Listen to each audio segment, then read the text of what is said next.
Hi,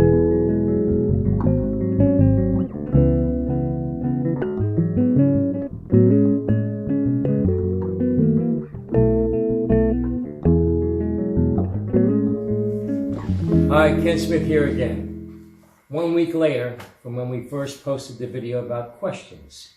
So what I've done is I listed all the questions and then I put them into different groups so I can answer several of them in one subject matter. Of course, we're going to have to cut this up to several videos because we only get about a minute per Instagram video. So the first thing I think we should talk about is answer the questions about our history and things we've made and stuff like that. And for the 40 years or so we're in business, we have been shipping all over the world, wherever we can go. We probably can't ship to a particular country that's at war, but we've shipped to the Middle East, we've shipped to South America, we've shipped to Asia, all over Europe, and some other places. So yes, we do ship overseas.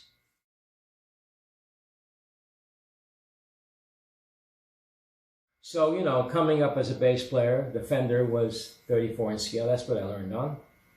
And we made our first basses as 34. We've never made, that I recall, a longer one. I did do maybe 1 or 2 short scales in custom order. One being Stanley Clark's Flying V, was a short scale, and one other one. So we settled on 34 because it worked well. And my philosophy on length, and this is coming from being a double bass player. You know, I have shorter instruments that, let's say, are 40 inch scale on a double bass, which is shorter, or 42 or even 44.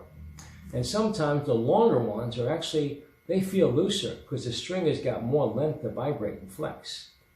So if an instrument's too stiff, the wood itself, it doesn't vibrate well. When the instrument floats more, the wood moves, the sound moves with it. So the basses we've made, which haven't been stiff or flimsy, kind of in between, they work well with 34 inch, even with the low B, because the low B came after we made 4s for a couple of years. We didn't make a 5 or a 6 yet. So we decided to stay with it. And the old philosophy is, if it ain't broke, don't fix it. Some companies are doing 35, they've even heard 36, maybe longer, but I like to stick with what we do best. And hopefully that pleases most of our customers.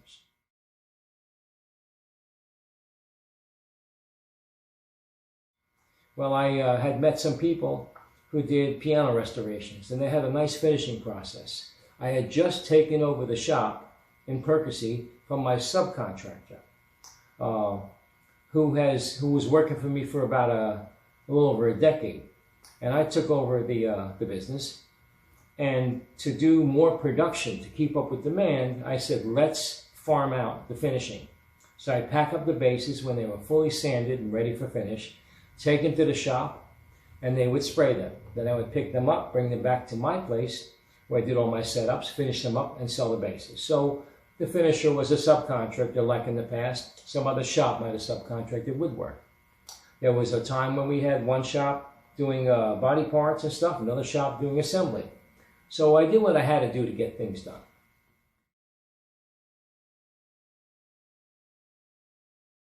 I think I came out with the B&T sometime late '92 when we first made the 4-knob, 5-knob circuit. And we made those probably into the late '90s. Somewhere along the way, we had done a BSR model that we were famous for now, but it was the first time. And a funny thing happened, how that came about. But one musician did ask for something that was slightly more of a BT model with the point on the bottom, but the design of the BSR instead of the BT. And I believe that might have been Al Turner, actually, one of our longtime clients since the 80s. Well, I had a nice stack of wood, beautifully figured tiger and quilted maple mix, and I gave it to one of the guys to trim the widths down so we can glue up the bodies. And I said, cut these at 6.5 inches, okay? And then I'll do the layout. Well, you know, he was a new employee. He finishes them and he comes up and says, oh, I think I made a mistake. He says, what do you mean you made a mistake? So he shows me the fence on the table saw after he cut up a whole pile of wood.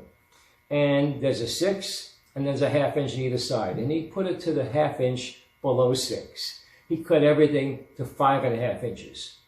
Well, that was too narrow to make BSR models. We needed at least 6 inches. So I says, hey, the new BSR model is slightly smaller. Maybe we can use it for that. At that point, I started developing the BSR model with the BMT features, which would be the 3-band EQ back then, and also 7-piece body and neck. That was one of the BMT features, 7-piece, 7 to 7. Anyway, we phased out the 7 to 7 as a standard model, which was the BMT/BSR, and we only offered those features individually or as a package later on with our anniversary models to special order. So that's the history on that. Any questions that I just answered right now need clarification? Please don't be afraid to ask. So we did the first post a week ago. Possibly in about a week, as questions come up and pile up to a quantity, we'll do something similar. And if there's new questions, things you want to ask, that's fine.